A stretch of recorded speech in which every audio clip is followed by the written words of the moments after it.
If something in your life still feels stalled, if your business isn't growing, if your personal relationships aren't growing, if your relationship with God isn't growing, and you feel like you're just going through the motions when you're going to church, when you're doing worship, all the things, you need to ask yourself, what restitution have I been postponing? What bridges have I not been building with myself and with others? All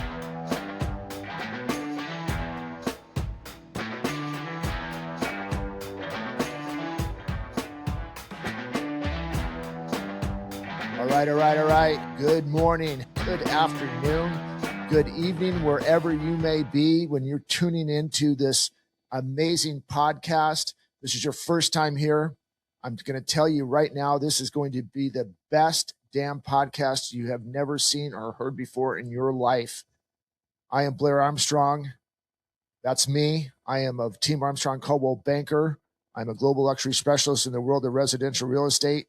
We're going to get deeper into those introductions. And then on my right, possibly your left, is the other host of the show, Brent Wright of Brent Wright Incorporated. And again, we'll get deeper into that. But we are old guys still rock, better known as OGSR. If you haven't done so yet, just stop, go to YouTube, Spotify, whatever it is, hit that subscribe button, hit that notification bell, because today we are in episode number 139. That means you got 138 episodes you can binge on instead of having deteriorate your brain. Come in and enhance your brain by watching the other 138 episodes and finding out we are a grassroots podcast. We have no advertisers. We have no subscribers. But boy, do we give you some golden nuggets to not only help us. Subscribers. We have 80 subscribers now. Yeah, we do. Just on YouTube. Just on YouTube. And that's right. Including Spotify or Amazon. That is correct. So all you guys, we appreciate you, but go tell your friends and then double that so we get to 160. So we're, again, grassroots. We have no subscribers. We have no, not subscribers, excuse me, sponsors. That's what I meant to say. Sponsors. There we I go. apologize. I'm a little jacked up on my Alp this morning. Good call. Good call. Got hooked up here, this beautiful thing of my little nicotine pouches. We want to thank Tucker Carlson for designing this. A very natural nicotine pouch. I'm sure you guys heard of Zen and some other things that have been out there, but this is made with nicotine salt, which is a lot better for you. And it's also wrapped in a great coconut fiber pouch, which is even better than that. So if you're looking into nicotine pouches, definitely check out ALP. This is not a paid sponsorship, but hey, ALP, if you want sponsors, we can talk.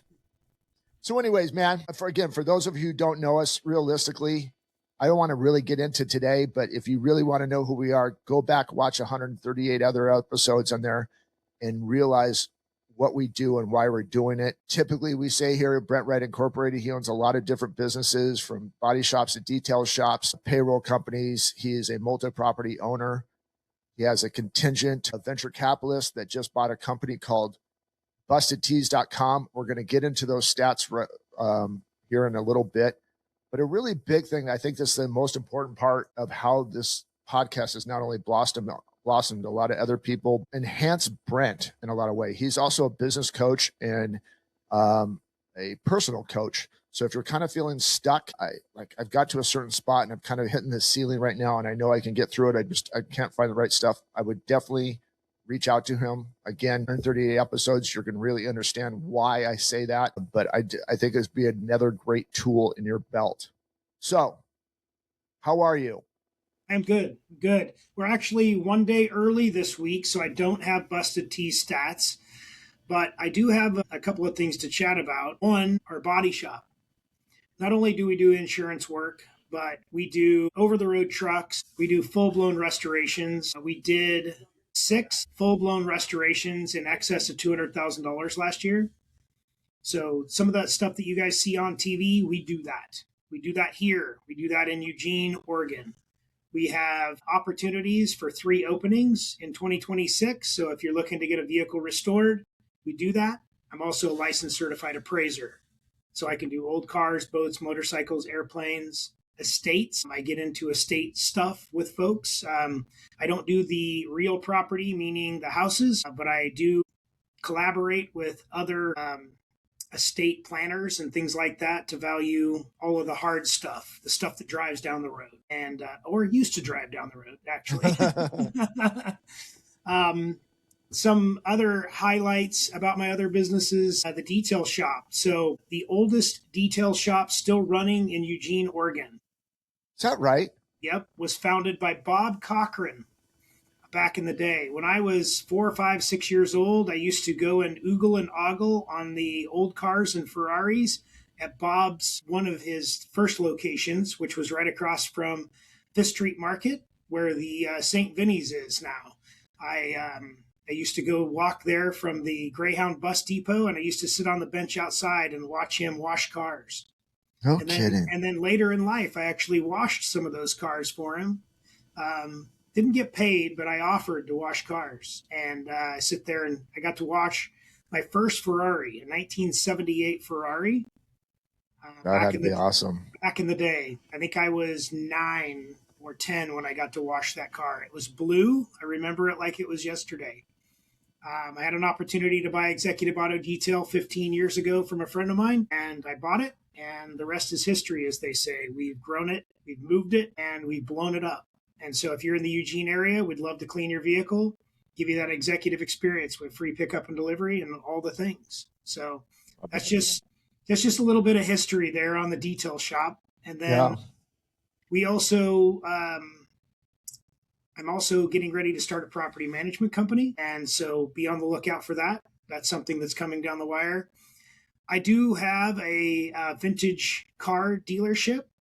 Again, we buy and sell old cars, boats, motorcycles, airplanes, and estates. So if anybody's interested in any old cars, I do have almost 100-ish cars available for sale at any given time, depending upon your budget. So starting out anywhere from, in the $10,000 range all the way up to the $150,000, $200,000 range. So see me for old cars. Because you're an old guy and you have old cars. Old cars, exactly.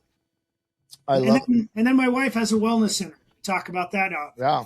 So I'm the investor and chief finance officer for that. She's done a really good job of growing that. Let's stop there for real quick for center there, because I think that's really important. It's something that a lot of people, there's stuff sprouting up here and there, but especially in the Eugene area, if you're out in that area, I know I still have a lot of Eugene peeps that watch us here, and a lot of people, my Eugene peeps actually know Brent as well. But anyway, what I'm trying to say is that it is I call it state of the art because it's not your typical go work out place. It's far infrared treatment. It's cold plunge. It's so many different things, from peptides and all these different things. So if you're kind of looking for that alternative and you're starting to see some different things and you're hearing these great results, I would definitely check out the hyperbaric chamber. And that really spawned from one of our guests, Caitlin and Edna out of Vancouver, Washington. So, I mean, that's what happens when you come on this show. You give Brent new business ideas, and you think 24 hours is a long time, but that's like 24 seconds to Brent. And so he will find an avenue to do stuff. So that's cool, man. Yeah. So we do a lot of things. And to your point, you always say, if you question my ability to help you in my coaching, I have some M&A work. Over the last 10 years, I've helped some people make literally hundreds of millions of dollars. The other part of it is in starting businesses and growing businesses. One of my coaching clients, I can't disclose who it is, but went from 0 2 years ago to over $500,000 in gross sales. It's amazing. On a service business. One of the other ones went from 0 to 159,000 in about 8 months. And so those are the types of things that I do, guys. I've literally helped hundreds of people grow and prosper. And I do have a few openings in my coaching business. I did have to terminate some relationships that weren't working out. Happy to go into that as to why. but I do accountability coaching, meaning if you're not willing to do the work, I also too am not willing to do the work, no matter how much you pay me. Yeah, and I think that's important, right? Because you see a lot of those coaches that are out there right now. It's like I'm just going to use a stupid number, but like 1995, right? Whatever. And you bring a bunch of people in and they give you stuff and they don't care that if you get it or not, or you're super hands-on, and there has to be an accountability factor on both sides. Yeah. But you're not the type of person or one of those business coaches or personal coaches that, hey, if we're not vibing or we're not seeing any progress, let's just end this relationship because it's not benefiting anybody. You must want to do the work. If you don't want to do the work, I'm not your guy. Period. End of discussion. Like, no, I can't.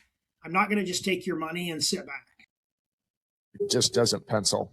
No, I've walked away from literally thousands of dollars a month just because it wasn't a good fit.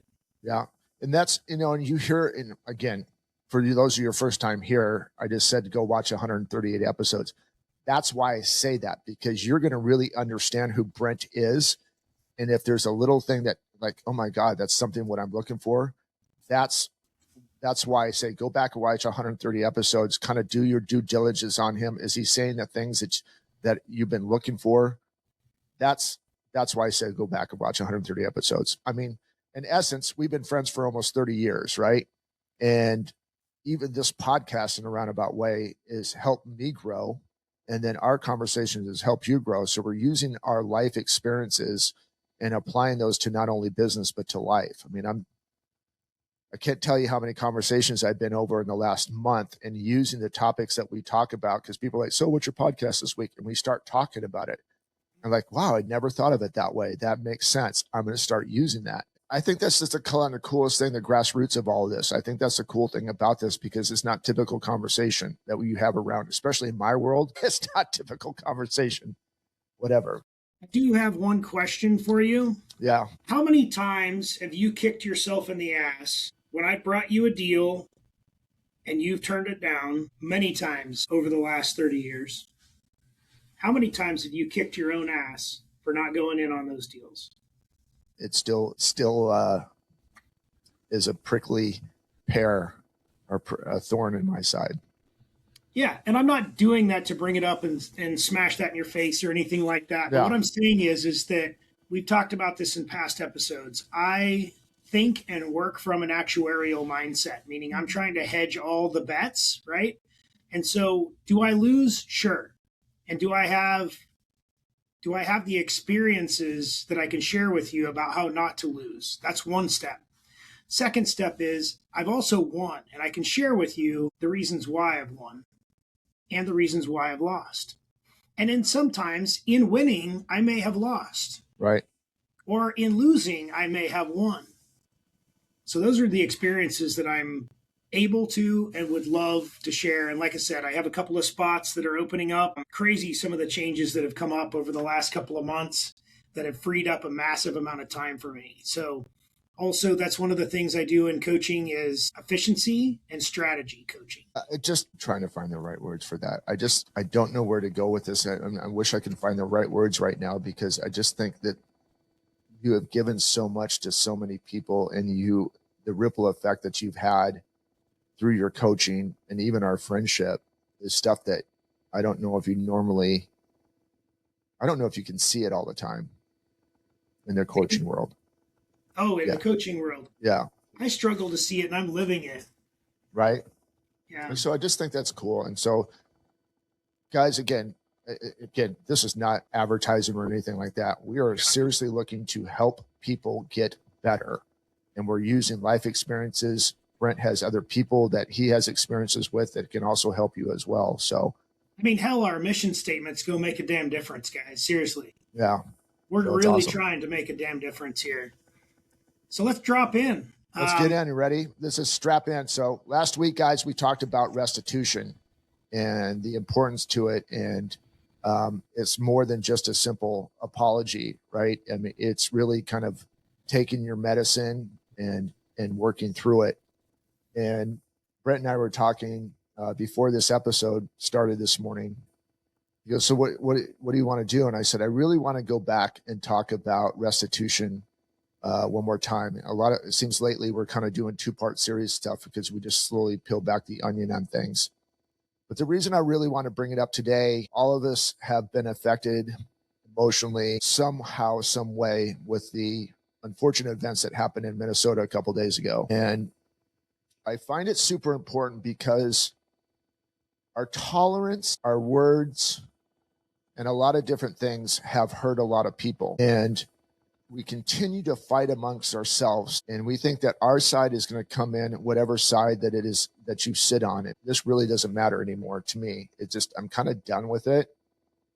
But until we actually stop thinking our side is better than your side and start communicating a little bit better, that's how we're going to stop all of this chaos.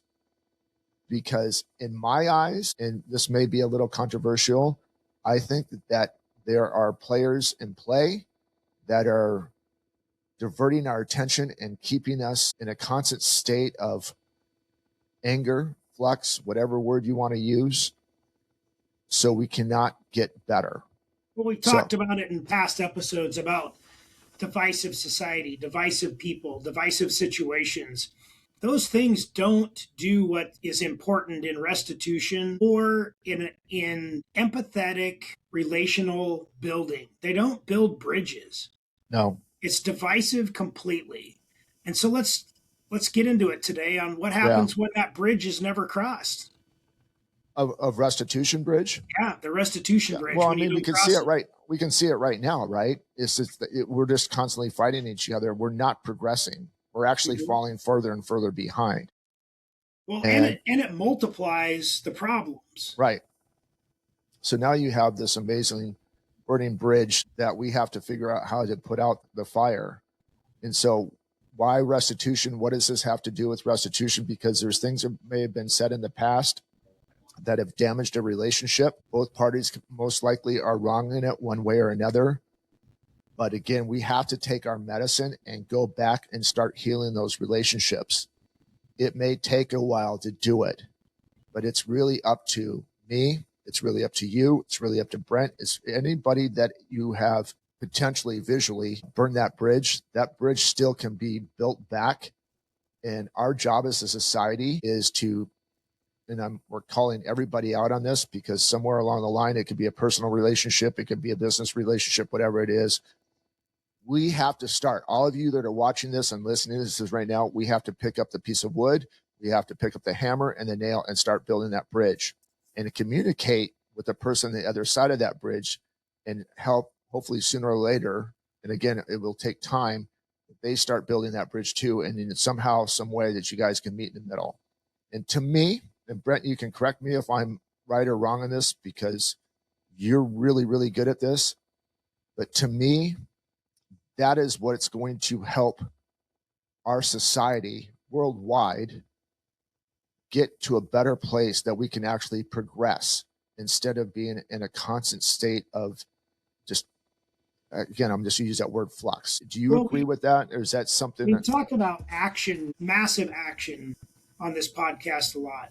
Incremental action, massive action, the choice for action. Restitution is also a choice. And refusal to be apologetic, to create restitution opportunities is also a decision. What happens is that people refuse to even go down that road and they choose comfort over correction. We talked about that last episode, that most people will just sit back and say, this will go away. Right.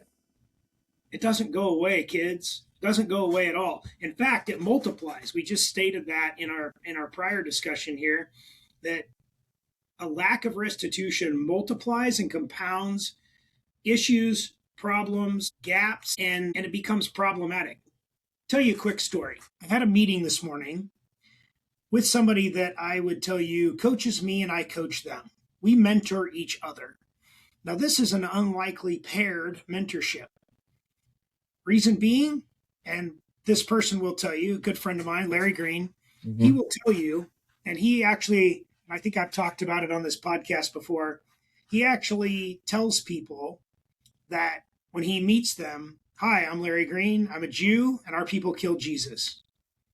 Not only that, he's an extreme left-wing liberal who, and I'm going to put words in his mouth. I've never heard him say this, but I believe to his core, he hates the right wing, which is funny because I lean a little bit more to the right or right of center, right? I'm more center, but a little right in my thoughts and my political affiliations and all those things. But again, my political affiliations don't go to a party. They go to doing what's right and just. Okay. And I believe that on both sides of that fence, both people could be wrong and have been wrong in the recent past. Larry and I, however, we meet in the middle. We have discussions about the left. We have discussions about the right. We still like each other. We still hug each other when he leaves. We still appreciate each other. And we've built a bridge where we don't have to have restitution because we're not creating divisiveness in our relationship and our discussions. He is open to hearing my opinion. He may not agree. I am open to hear his opinion. I might not agree. But we're not creating a path to restitution because our understanding is that we're going to appreciate each other's opinions and take into account our facts, figures, and opinions, not just the rhetoric that we're hearing. It sounds so simple. Why do we make it so difficult? Well, it's not simple. It is a choice. It is a path to correct yourself if you're wrong, to apologize, and to create a bridge. I really like Larry as a human being. I want him to feel comfortable. Look, he didn't come here today to do business with me. He came here today to just be a friend and have conversation.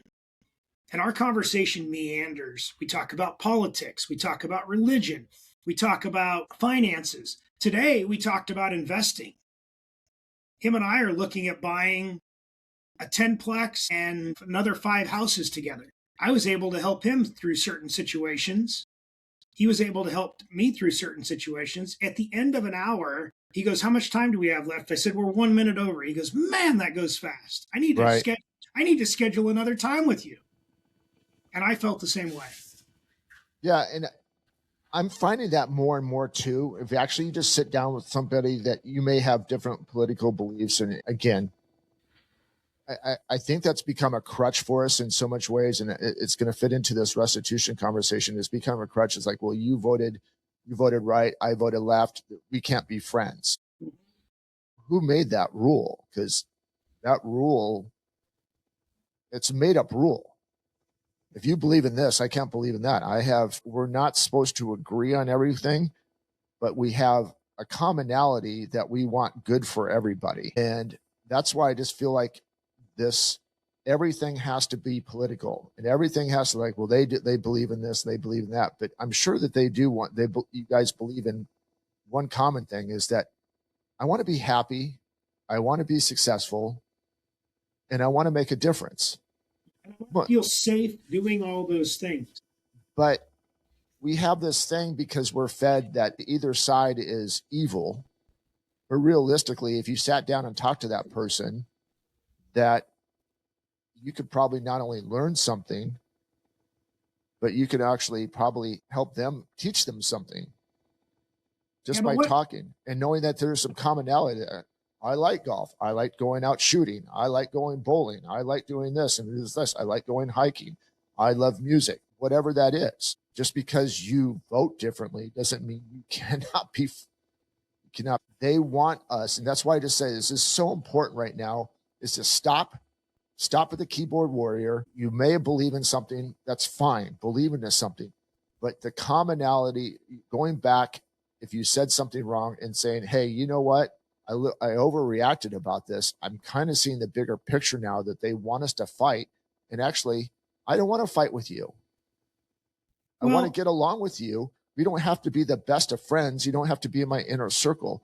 But I want to know what makes you tick. And I'm sorry for the things that I said. And first of all, being sorry and restitution, in my eyes, and which we really talked about last week, are two different words. You can say I'm sorry, but if your actions are not showing that, That's not true restitution anymore. You have to, there is going to be a journey on this. And again, we're kind of bringing last week into this week. It could take months, it could take days, it could take weeks, it could take years, it could take the rest of your life to finally get to that full restitution. But it has to start with you, because someone's going to want to see the action that you truly mean that you're sorry. And even like, well, they said this. It doesn't matter what they said, but how you reacted to it. And you probably, with most people, try to defend yourselves of your stuff into it. And it gets into this cantankerous conversation back and forth, emotions, or stop talking to each other. What is that going to solve? So yes, be sorry, but the true restitution is how you, which we started at the beginning of this podcast today, is how are you going to start building the bridge so they see that you're truly sorry, and then that will trigger them to start building their side of the bridge. So again, we can meet in the middle. But what happens when you are sorry, you are apologetic, you go through the actions, you do all the things that they're asking you to do, you create that bridge, and they won't meet you. They refuse to let you be apologetic. They refuse to let you build restitution. They refuse to accept anything that you're offering. And correct me if I'm wrong here. So again, this is a learning point for me too, because there's some restitutions that I have to do, that I'm starting my journey on them. And there's a couple of them. It's a process, because there was hurt feelings in it. I'm tentative. I usually become closed off. I'm like, hey, I gave you an opportunity, you burn that. I still believe, I'm going to throw a little biblical stuff in here, because we talk about that once in a while. But my faith is, and I believe in Jesus. I believe in God. I'm a Christian. And I had this great conversation with my son yesterday. And at 35 years old, the wisdom, and Christian very well, the wisdom that he gave me is, how many times have we let down God? But he keeps coming back to us over and over and over and over again. And that put things, some things, because he's going through some stuff. It's not fun. And I'm sure a lot of people can relate to that. Because the only way that keeps me going is how many times I've let down God, and he keeps coming back and putting his arms around me. And I think that's the thing too, is, so I hear what you're saying. And I don't think that when you said what I said, the way that I heard it is that, well, if someone's not coming back to me, should I just say, forget it? After that conversation with my son yesterday, I'm like, no, I just got to keep trying. I got to keep trying, because God keeps trying with me. Well, because if you don't accept restitution from someone else, then I believe it starts to fracture your own integrity. And then you start rationalizing your behavior that you'd never accept from someone else. And over time, that affects how you show up with yourself, with your family, with your community, and anybody else that you interact with. Your confidence erodes, your ego inflates to compensate, and you become very hardened, if you will. Now, believe me, guys, I know about this. How do I know? No different than my coaching. I know because I've failed at this. I've done this myself. It's real easy to let your ego take over and to become hardened. Blair can attest to this. My wife can attest to this. I am the softest, most pliable version of myself that I have ever been in my entire existence on this planet. But I'm still growing every day. And this podcast, these subjects, these notes are helping me to do that. Yeah. And then keep along with that term too, which is, I just brought up in the wisdom that my son gave to me the other day, is that I'm still getting beat up. I'm not going to give up trying. I'll go to my deathbed on trying. Eventually, again, our faith is like, when God wants to remove, God will remove that situation one way or another, either you in it or together, whatever that situation is. But the point of it is like, as much as I'm getting beat up right now, my actions are inspiring others to get better. And then eventually when he said that, I'm like, okay, your actions are inspiring others to get better. and into the relationships or whatever restitution has to be done on that. He has fault in this situation. There's two people in this that he has fault in the situation, but he is now finding out that people that may have pushed their restitution to the side are now like, you know what? I've got to own my stuff too. I've got to start doing this. I'm seeing how hard he's working. I'm seeing the benefits that's coming out of this. Even though that he's still in this yuck, people are getting better because they're watching his actions. And my point of it is even what Brent said is, what if somebody does not reciprocate that restitution at that point? People are going to see how hard you're working to make that restitution and you're not giving up. And realistically, they may be that anecdote for that person that is not accepting your restitution. I'm not saying that's going to happen. It may never happen. That's a very big possibility. But they may know that person as well that two people are trying to have a restitution with and say, you know what? Maybe if you look at it this way, and maybe they help that other person pick up their hammer and their piece of wood and their nail. Maybe just put out one board. Maybe that takes 5, 10, 15 years for them to put out that one board. But people are going to notice more of your actions than I'm sorry. Correct? Actions over words. No, 100%. When you avoid that, guys, you become hard, your empathy dulls, and your self-protection turns into isolation. And again, how I know this, when I met my wife, I was heavily isolated. Mm-hmm. We've talked about it before in this podcast. I had set myself up to where I did business from 7 to 3, and I checked out after 3 o'clock. I was done peopling, and I had my tight little circle of people. And if you didn't fit in that tight little circle, kick rocks. Mm-hmm. I became hardened.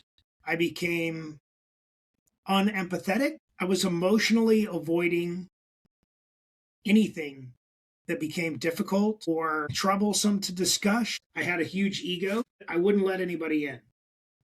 Quite frankly, I'm surprised that I even let my wife in. And I will tell you that I didn't even have a choice. She kind of pushed her way in. I was very, very closed off. I was afraid that my softness would require accountability. It would require me to do something that was uncomfortable, and it would require me to do something that out of my norm. Why is that so bad?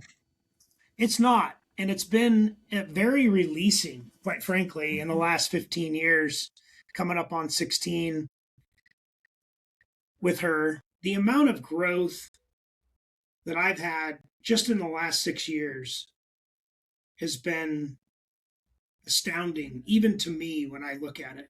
When I evaluate where I was 15 years ago, 16 years ago, compared to 10 years ago, compared to today, I am extremely 100% different human being than I was even a year ago. The last 2 weeks, we've been talking about restitution. This is week number 2 on this part. And we've been talking about restitution with other people. The words that you just said spurred a thought in my head. You have to give restitution to yourself. Which was where I was going next. Dude, but that is such a big thing, right? Like, okay, these guys have been beaten up. We have to go say we're sorry. We have to show our actions and stuff like that. But you've been fighting demons. I'm fighting demons. There's everyone that watches this and listens to this are fighting some internal demons that they have to have restitutions with themselves. Well, that song, My Demons Are Real, that I post on Reels from time to time, that's like my theme song, dude. Right? My demons are real.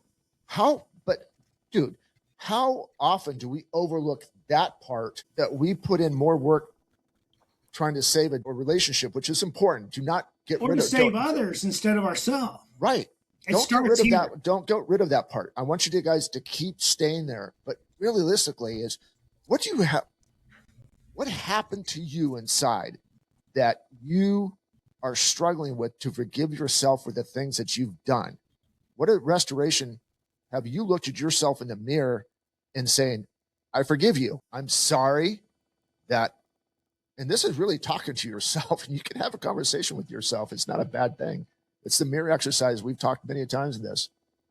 You messed up. You know that you're better. I'm sorry. And I want to be better for you. And me talking about this right now, that is the one freaking hard exercise to look at yourself in the mirror and apologize for yourself for the situations that you have put yourself into. And when I say yourself, I'm calling me. I'm literally looking in a mirror in my mind right now and saying those things. Well, So what, you effed up, dude? Yeah, but what happens if you don't, right? Then all these things that we're talking about, this erosion that happens with others, it happens with yourself. You stop trusting yourself. You stop believing in yourself. You stop connecting with yourself. Again, we talked about it. You become closed off to the point that you don't even want to be around you. And I don't know about you, but that gives off a vibe to other people that they can smell. It's a stench. Nobody wants to be around you. If you don't want to be around you, others don't want to be around you. You revoked access to your one true self during that process. And you can justify it. Well, those people changed. They wronged me. They're bad for me. You know, this constant Instagram coaches, and all of those things saying you just got to cut people loose. You got to get people out of your life. You got to extract the rotten tooth, if you will. You got to cut off, sever the rotting limb, all those things. You got to prune the vine. I mean, yes. they even go back to biblical, right? That they're saying it's okay to justify cutting people out of your life because it says it in the Bible. Well, we talked about it in our pastor's sermon this week. He talked about justifying and taking things out of context, right? So if you're going to use the Bible, guys, just for reference, read the 30 verses before the verse you're quoting and the 30 verses after. Because you must have context for your justification. You must have context for using something. Without that, you're just whoring the whole thing out. It's horrible. And you're just justifying your existence with things that are not real. They're only real to you. They're not real to others. And the erosion that you're talking about, the stench that you put out to it, of course, Ed Milet always talks about frequency, right? Mm-hmm. Our bodies put off a frequency. And this is why we have all these listeners, because they're kind of on the same page. We always like, okay, how are we going to get better? And we understand frequencies and how important that is that when your frequency is negative, you watch. If your frequency is off, watch how people avoid you without saying a word. They will, they may say hi to you, but in the same sense, they're going to maybe look away, maybe pretend you're not there, whatever it may be. Well, and if you keep doing this, guys, with yourself specifically or others, the same lesson repeats itself. It just becomes louder and louder and louder. No different than, so I have ringing in my ears. Certain things affect it. And it gets to the point that I can't even concentrate, that the ringing is so loud in my ears. And that's really what we're talking about here, guys, is without working on yourself and giving restitution to yourself as well as others, then that ringing just becomes so loud and such a distraction that you can't even focus on what's real. You can't focus on what's important. And you keep creating the same conflict with new environments, same outcome. Have you ever heard the saying, moving, when you go to, like, people move across the country, right? You know, Christian moved to Idaho. You know, I know people that have moved to Idaho for political reasons and all those things. And the one question that I ask them is, well, are you going to take you with you? And they're like, what do you mean? Did you solve the core issue inside yourself, or you decided to move? Good friend of mine, Brandon, he left because Oregon was a political nightmare. Hard to live next door to people, blah, blah, blah, all these things. And when I was sitting there, I went to his estate sale or his moving sale, garage sale, whatever you want to call it. I bought a few things from him. He collects similar things that I do. We actually got my son's bunk bed from him because he was moving. And he built this cool custom bunk bed that my son liked. And I asked Brandon that question. What are you going to change before you get in that moving van and drive to Tennessee? What things are you going to do for yourself and your family to make a difference today that isn't going to drag all of this garbage that you're fighting here to Tennessee? The venue's the same. The venue might change, but the actors don't. And really, go back to this.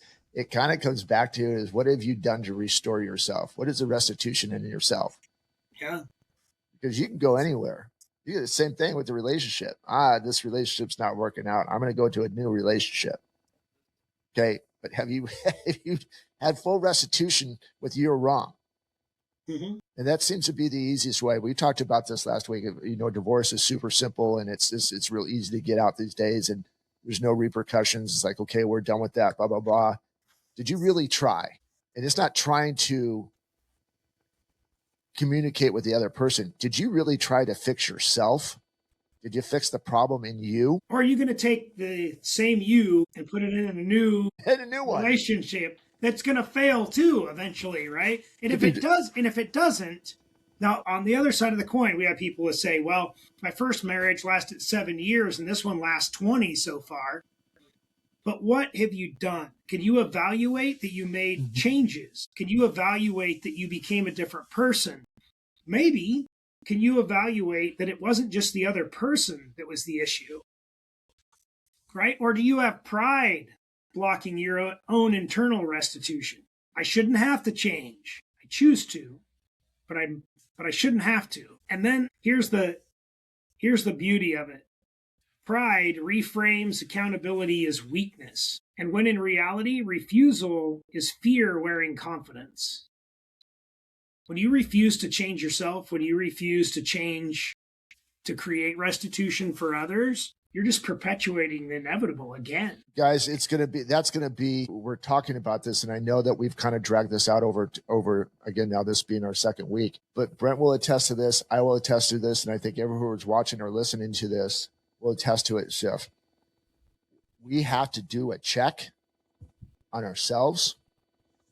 Again, the restitution, the anger, and somebody may be absorbing that in your relationship, in business, personal, whatever it may be. But the start of restitution is looking yourself in the mirror, owning you're wrong, taking your medicine. And if you're invited back into that sphere of starting to build that relationship, it's not going to happen overnight. Remember, people are going to bait you to see if you're going to fall back in your old ways. Mm-hmm. It's going to happen. Trust me, it will happen. They will. Yeah, he's saying this or she's saying this, but I'm going to do this, this, and this and see if they're really true. And knowing how to, when that starts being baited, go back into that situation, learning to, hey, you know what? We're not going to, I've learned my lesson from the last time. I didn't like the person I became during that situation. I don't like the person who said things. That's not who I was built to be. That's not my purpose in life. I would like to have a different conversation, or if that's the way this is going to go, I'm just going to get up and walk away and let's regroup some other time. But you have to hold yourself accountable because it's real easy because it's a train. This problem didn't happen overnight. This problem didn't start from things. It's been an ongoing issue for stuff that we haven't held ourselves accountable or really looked into what deeply is. Have you looked down? Have you figured out where the problem started? What was your part of it? So forth, so on and so forth. Use this episode and the last episode to start digging deep. Maybe you need to go talk to a counselor, a therapist, whatever that may be. Maybe you need to talk to us. Maybe that's it. Maybe it's a little bit easier to do that and then hash it out.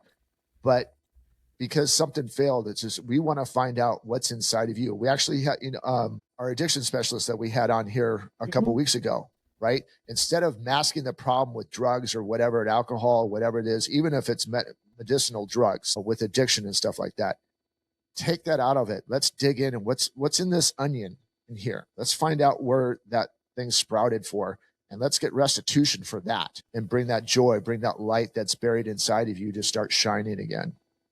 This has been a monumental mind shift for me over the last couple of days. And it's funny, and we always talk about this, you rip in the hole in the universe and it will be filled. And I just think that we've had a massive, massive call to action on restitution for so many different things that realistically, all the bad stuff that we constantly see that's thrown in our face all the time lately for years now, we could really fix this by digging back our onion and then start getting restitution with ourselves, and then using that restitution with ourselves to give restitution to others, and really building a community. I know this is a little kumbaya, maybe to some of you, but realistically, tell me I'm wrong. Tell me I'm wrong. Yeah. So wrapping this up, this last 2 episodes, guys, isn't condemnation. Mm-hmm. We're not condemning you for it. We're inviting you to take the opportunity to build restitution bridges with yourself and with others. You can always refuse, but refusal is a choice. So is the courage to do so as well. If something in your life still feels stalled, if your business isn't growing, if your personal relationships aren't growing, if your relationship with God isn't growing, and you feel like you're just going through the motions, when you're going to church, when you're doing worship, all the things, you need to ask yourself, what restitution have I been postponing? What bridges have I not been building with myself and with others? Because those bridges just don't disappear. One day they're gone. It's not just poof. Nobody waved a magic wand and those bridges disappeared for yourself and for others. We choose whether or not we're going to build them, and we choose whether or not we're going to cross them. And whatever you refuse to repair, you choose to repeat. We've talked about a lot of choices over the last 139 episodes, guys. And we're not, as Blair always says, we're not calling these things out on top of our white horse. We're calling them out from the crap that the horse left behind. Yeah. Which is us. We're all guilty, guys. We're not, I think Brent said some good words there. We're not condemning you, but we also have accountability for each one of us. And accountability starts with me. Accountability starts with Brent. Accountability starts with you. We want a better society. We believe that we can build that.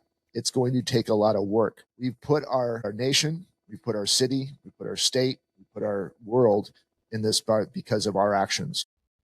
And we put ourselves and others that we interact with at risk not building bridges, by not taking opportunities to fix our internal so we can fix our external.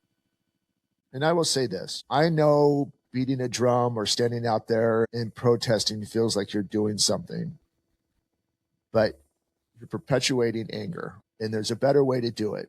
I understand you want your voices to be heard, but start with one and then another, but have conversations of healing and not, I'm going to kill you, or you're right, or I'm wrong. That's not going to work. You're going to put people in a corner, and I guarantee you when you put somebody in a corner, they're going to come out and defend themselves, and bad things happen that way. Hurt relationships, ruined relationships, lives. And if you're struggling, one thing that we talk about a lot, and it's coming up more and more and more, it gets too much for some people, or they feel like they're by themselves, or they feel like they don't have a voice, or they feel like no one's loving them right now. Bad things happen with that too. And we don't want to see any more lives lost. We don't want to feel like people are on an island or in a silo world and there's no way out. So this is a little bit more of a kumbaya type of episode. I'm just sad for a lot of people right now. Let's challenge you. The same challenge I give to myself every day. 5 interactions, change how you would react. 5 gratitudes at the end of the day. We talked about a whole episode about gratitude. We talked, in fact, 3-part series about gratitude. It's important that what you seek in the world, the changes that you seek in the world, that you're not changing in yourself, are holding you back from success. Nobody's coming to save you guys. You got to start here. That's a call out to myself, a call out to my brother Blair. We have the choice to go make a damn difference. We just have to choose to take action to do so. I think those were good final words, but you want to add anything else? Nope. Those are my final words. I'm pretty set. Yeah.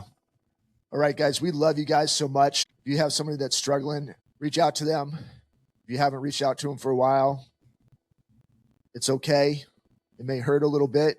You may hear some things you don't want to hear, but that's temporary.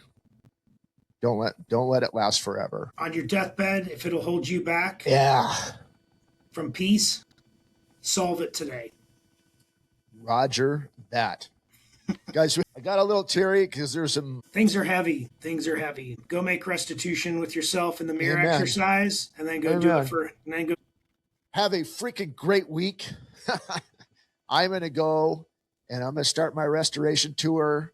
It'll be never ending because I always think that we can come better. So have a great week. Again, if you haven't done so yet, hit that subscribe button, hit that notification bell. Brent always says, go make a freaking damn difference. We can do this. You, me, Brent, everybody. If we come together, we can do this. I truly, truly believe in that. We have the power to do it. It's not going to be fun at sometimes. It's going to suck. Embrace the suck. Take your medicine. Let's go. Let's get this freaking done. But until we see each other next week, stay safe and most of all, God bless.